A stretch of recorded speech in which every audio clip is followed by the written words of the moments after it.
inutusan ko yung anak ko dahil nawawala nga yung gamit namin. No?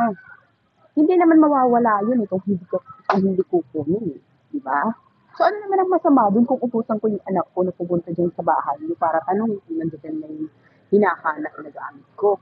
No? At saka, di ko alam ba't nagsisigaw ka na lang sa labas, galit na galit ka. At sasabihin mo pa sa akin, ibibigay mo yung arinola nyo na kulay green. Oh, di worth it sana. Binigay mo na lang dun sa anak ko. Actually, inutusan ko yung anak ko. Ang sabi niya sa akin, mayroon daw kulay green. At sinabi ng anak mo na bago daw yun at sa inyo daw yun. Kaya umuwi yung anak ko, inutusan ko ulit yung anak ko na bumalik doon sa inyo at sabi ko sa anak ko na gusto kong makita yung gamit na yun. For sure, kung talagang sa akin o hindi sa akin. Para gusto ko lang mamigurado. Ngayon yung anak ko, hindi na siya sumunod sa inutos ko dahil medyo siguro nahihiya, hindi ko na alam dahil naririnig at nakikita ng mga bata kung anong may nangyayari sa paligid. Kasi hinayaan ko na lang. Sabi ko, anak, pabayaan mo na lang. Hindi ko alam kung bakit bigla ka na lang nagwawala. Tapos, ganun, sasabihin mo. Hindi ko alam ba't galit na galit ka. Ang totoo, normal lang naman talaga na magtatanong ang anak ko kahit ako. Dahil kayo lang naman din ang pumapasok doon, di ba?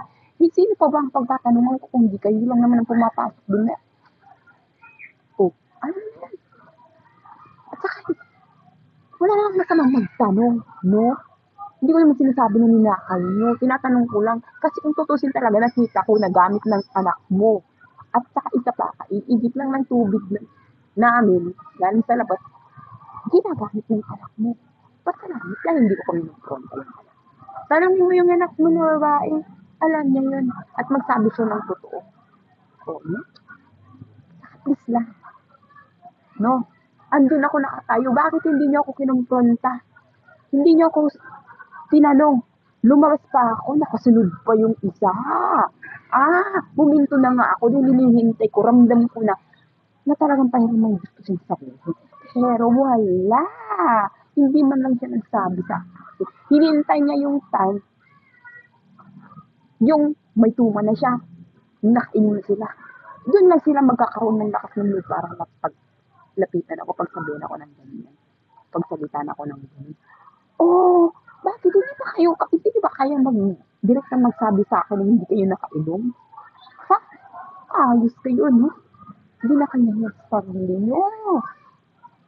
Ayoko ng gulo. Please lang. Kung may problema kayo, please lang, hindi na kami ginugulo. At saka ako, hindi naman ako magtatanong, hindi ako mag-uutos sa anak ko kung hindi totoo yung valid yung reason ko. So ano na yun?